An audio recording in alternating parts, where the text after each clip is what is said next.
علیکم ورحمۃ اللہ وبرکاتہ۔ اعوذ باللہ السمیع العلیم من الشیطان الرجیم من حمزہ ونفخہ ونفثہ۔ بسم اللہ الرحمن الرحیم۔ ولسلیمان الریح غدوها شہر ورواحها شہر وأسلنا له عین القطر ومن الجن من يعمل بين يديه بإذن ربه ومن يزغ منهم عن أمرنا نذقه من عذاب السعير يعملون له ما يشاء من محاريب وتماثيل وجفان كالجواب وقدور الراسيات اعملوا آل داود شكرا وقليل من عبادي الشكور۔ اور سلیمان کے لیے ہم نے ہوا کو مسخر کر دیا تھا۔ پہلے پہر اس کا چلنا 1 ماہ کی مسافت ہوتا تھا اور پچھلے پہر چلنا بھی 1 ماہ کی مسافت ہوتا تھا۔ نیز ہم نے ان کے لیے پگھلے ہوئے تانبے کا چشمہ بہا دیا اور بعض جن بھی ان کے لیے مسخر کر دیے جو اپنے رب کے حکم سے ان کے سامنے کام کرتے تھے، اور ان میں سے اگر کوئی ہمارے حکم کی سرتابی کرتا تو ہم اسے بھڑکتی ہوئی آگ کے عذاب کا مزہ چکھاتے تھے۔ جو کچھ سلیمان چاہتے تھے وہی کچھ وہ جن ان کے لیے بناتے تھے، مثلا قلعے، مجسمے، حوض جتنے بڑے لگن، دیگیں جو ایک جگہ جمی رہنے والی۔ اے آل داؤد، شکر کے طور پر عمل کرو اور میرے بندوں میں کم ہی شکر گزار ہوتے ہیں۔ سامعین کرام، سورہ سبا، سورہ نمبر 34 اور اسی صورت سے آیت نمبر 12 اور 13 آپ کے سامنے تلاوت کی گئی۔ بفضل اللہ، بعون اللہ، بتوفیق اللہ، دونوں آیتوں کا ترجمہ بھی آپ تمام کی خدمت میں پیش کیا گیا۔ سامعین کرام، اس سے پہلے جو آیات آپ کے سامنے ہم نے پیش کیے تھے ان میں اللہ تبارک و تعالیٰ نے سیدنا داؤد علیہ السلام کے اوپر جو اپنا فضل نازل فرمایا تھا اس کو بیان فرمایا۔ اب یہاں پر ان آیتوں میں اللہ تبارک و تعالیٰ نے ان کے فرزند، ان کے بیٹے، اللہ کے نبی، اپنے وقت کے بادشاہ سیدنا سلیمان علیہ السلام کے اوپر جو اللہ کا فضل ہے، جو اللہ تبارک و تعالیٰ کی نعمت ہے، اللہ نے اس کو بیان فرمایا ہے۔ دیکھیے، اللہ تبارک و تعالیٰ نے فرمایا وَلِسُلَيْمَانَ الرِّيحَ غُدُوُّهَا شَهْرٌ وَرَوَاحُهَا شَهْرٌ، یعنی سلیمان کے لیے ہم نے ہوا کو مسخر کر دیا تھا۔ صبح کے وقت ان کا جو چلنا ہوتا تھا وہ 1 ماہ کی مسافت کے مطابق، اور شام کے وقت ان کا جو چلنا ہوتا تھا وہ بھی 1 ماہ کی مسافت کے مطابق۔ سب سے پہلے یہاں پر سمجھ لیجیے کہ اللہ تبارک و تعالیٰ نے سیدنا سلیمان علیہ السلام کے انڈر میں کر دیا تھا ہوا کو۔ جیسا حکم دیتے تھے ویسا ہوا ان کو لے کر کے جایا کرتی تھی۔ اس کے لیے ان کا ایک تخت تھا جو تخت سلیمانی کے نام سے آج بھی مشہور ہے۔ تخت تھا جس پر وہ صبح کے وقت میں بیٹھتے تھے۔ حافظ ابو جعفر ابن جریر طبری رحمۃ اللہ علیہ نے تفسیر الطبری میں لکھا ہے کہ امام حسن بصری رحمۃ اللہ علیہ آیت کریمہ کے اس ٹکڑے کے بارے میں کہتے ہیں کہ سیدنا سلیمان علیہ السلام صبح کے وقت اپنے تخت پر بیٹھتے اور پھر سفر شروع کرتے تھے تو دمشق سے لے کر کے استخر تک جاتے تھے اور وہاں پر دوپہر کا کھانا کھاتے تھے۔ پھر شام کو چلتے تھے تو استخر سے کابل رات کو پہنچ جاتے تھے۔ اور مزید مفسرین نے لکھا ہے کہ دمشق سے استخر اور استخر سے کابل کی جو مسافت تھی، اگر ایک تیز رفتار سواری بھی اس مسافت کو طے کرنا چاہے تو مکمل 1 مہینہ لگے گا۔ یہی چیز ہے جو اللہ تبارک و تعالیٰ نے یہاں پر بیان فرمایا ہے کہ ہم نے سلیمان کے لیے ہوا کو مسخر کر دیا تھا۔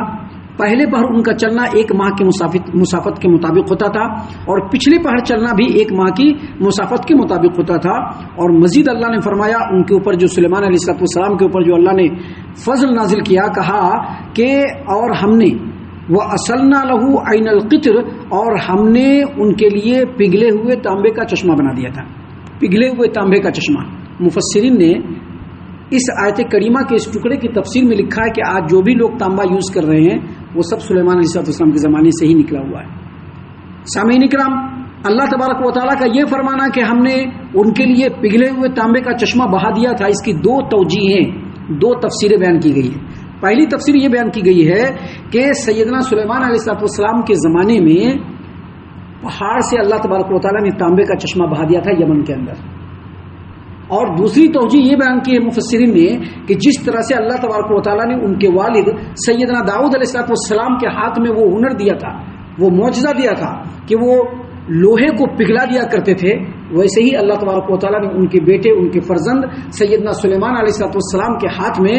یہ فن دیا تھا کہ وہ تانبے کو پگھلا دیتے تھے، اور جب وہ تانبے کو پگھلاتے تھے تمام تانبے کو، تو ان کے سامنے جو کام کرنے والے جن جو ہوتے تھے وہ ان تمام تانبے کے پگھلے ہوئے چیزوں کو لے کر کے، سیال مادے کو لے کر کے سانچے میں ڈالتے تھے، اور پھر اس سے بڑے بڑے دیگ اور برتن بنتے تھے جس میں جنوں کے لیے کھانا بنتا تھا۔ سامعین کرام، اللہ تبارک و تعالیٰ نے یہاں پر اسی بات کو بیان فرمایا کہ وہ اصلنا لہو عین القطر، اور ہم نے سلیمان کے لیے پگھلے ہوئے تانبے کا چشمہ بہا دیا،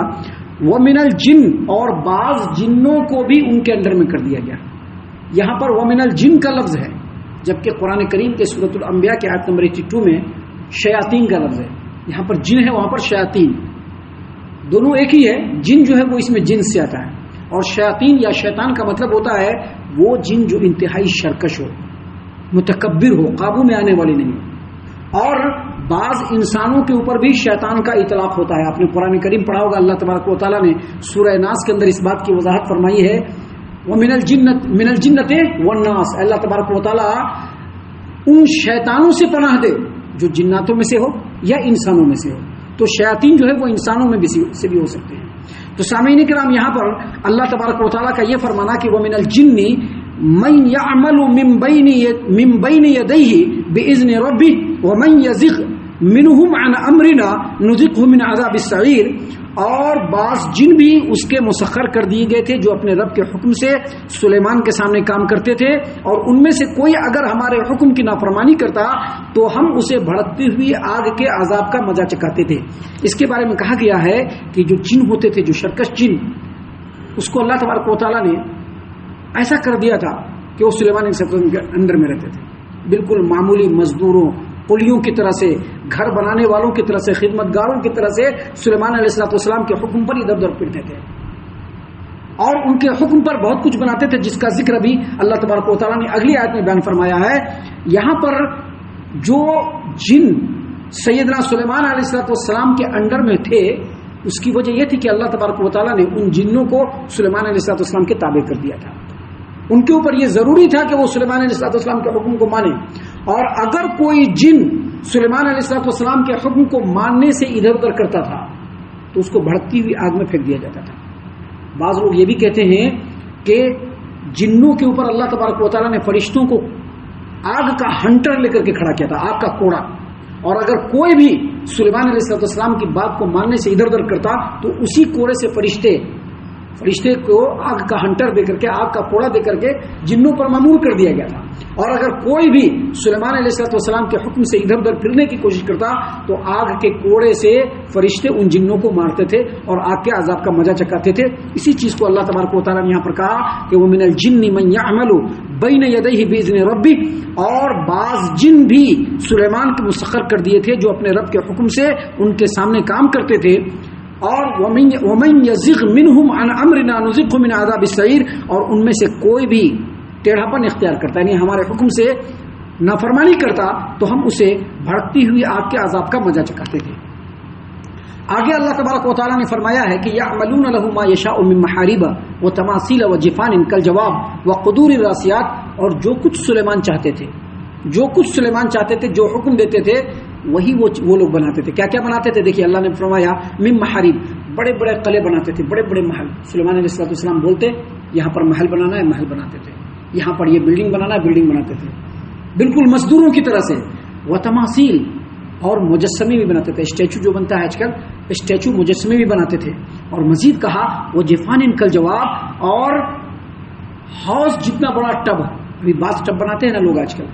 اس زمانے میں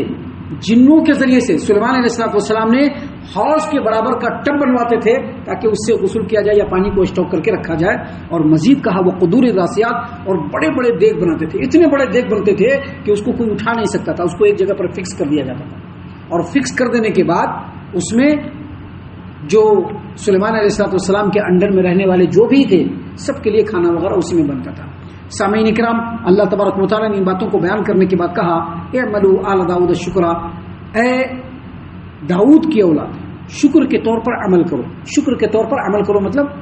یہاں پر سمجھ لیجئے، شکر کے طور پر عمل کرنے کا مطلب یہ کہ شکر جو ہے وہ زبان سے بھی ہوتا ہے، دل سے بھی ہوتا ہے اور عمل سے بھی ہوتا ہے۔ اور ان تینوں چیزوں سے شکر اگر نہیں ہوگا تو وہ شکر نہیں ہوگا. جو شکر کرنے والے بندے ہوتے ہیں، ایک تو وہ ہر وقت اللہ کا شکر ادا کرتے رہتے ہیں، دوسرا جو اللہ تبارک و تعالیٰ کی طرف سے ان کو نعمت ملی ہے ان نعمتوں کا لوگوں کے سامنے برملا اظہار کرتے ہیں کہ یہ اللہ کا فضل ہے، اور تیسرا یہ کہ وہ جو بھی عمل کرتے ہیں اللہ تبارک و تعالیٰ کی مرضی کے مطابق کرتے ہیں. اسی لیے اللہ تبارک و تعالیٰ نے یہاں پر کہا اے عملو آل داؤد شکرا، اے آل داؤد شکر کے طور پر عمل کرو، وقلیل من عبادی شکور، اور میرے بندوں میں کم ہی شکر گزار ہوتے ہیں. میرے بندوں میں کم ہی شکر گزار ہوتے ہیں، اس کا مطلب یہ ہے کہ جو چیز کم ہوتی ہے اس کی قدر و قیمت زیادہ ہوتی ہے. یاد رکھیے گا، جو چیز کم ہے اس کی قدر و قیمت زیادہ ہوتی ہے. اور اللہ تبارک و تعالیٰ نے یہاں پر یہ بیان فرمایا ہے کہ شکر گزار بندہ بن کر کے اللہ تبارک و تعالیٰ کی نظر میں اپنی قدر و قیمت کو بڑھا لے. اس آیت کریمہ کے اور اس حکم کے نازل ہونے کے بعد سیدنا داؤد علیہ السلام نے اپنی پوری فیملی میں، پورے گھر والوں میں، صبح سے لے کر کے رات تک اور پورے 24 گھنٹے تک میں سب کے اوپر بانٹ دیا تھا کہ اس وقت میں یہ عبادت کرے گا، اس وقت میں یہ عبادت کرے گا، اس وقت میں یہ عبادت کرے گا. اور پورے 24 گھنٹے میں کوئی ایسا وقت نہیں ہوتا تھا کہ داؤد علیہ السلام کی فیملی سے کوئی نہ کوئی اللہ تبارک و تعالیٰ کی عبادت کرتا رہتا تھا. اصل میں یہی ہے شکر گزاری. سامعین اکرام، ابھی آگے اور بھی باتیں ہیں جو اللہ تبارک و تعالیٰ نے سیدنا سلیمان علیہ السلام کے تعلق سے بیان فرمائے ہیں، جس کو انشاءاللہ کل کے درس میں ہم آپ کے سامنے پیش کریں گے. ہم اللہ سے دعا کرتے ہیں کہ اللہ تعالی ہم تمام کو ان باتوں کے اوپر خوب غور و فکر اور تدبر کرنے کے ساتھ ساتھ ان باتوں پر عمل کرنے کی بھی توفیق عنایت فرمائے، آمین. اللہ تعالی ہم تمام کو صحیح معنوں میں پکا سچا مومن مسلمان بنائے، اللہ اور اس کے رسول صلی اللہ علیہ وسلم کی اطاعت و فرما برداری کرنے والا بنائے، صحابہ کرام رضی اللہ عنہم کے طریقے پر چلنے والا بنائے، جنت الفردوس میں جگہ عطا فرمائے. اے اللہ ہم تمام کو جہنم سے پناہ دے، اے رب العالمین ہم تمام کو جہنم سے پناہ دے، اے مالک الملک ہم تمام کو جہنم سے پناہ دے، آمین یا رب العالمین. وما علینا الا البلاغ المبین. تبارك الذي نزل الفرقان على عبده ليكون للعالمين نذيرا.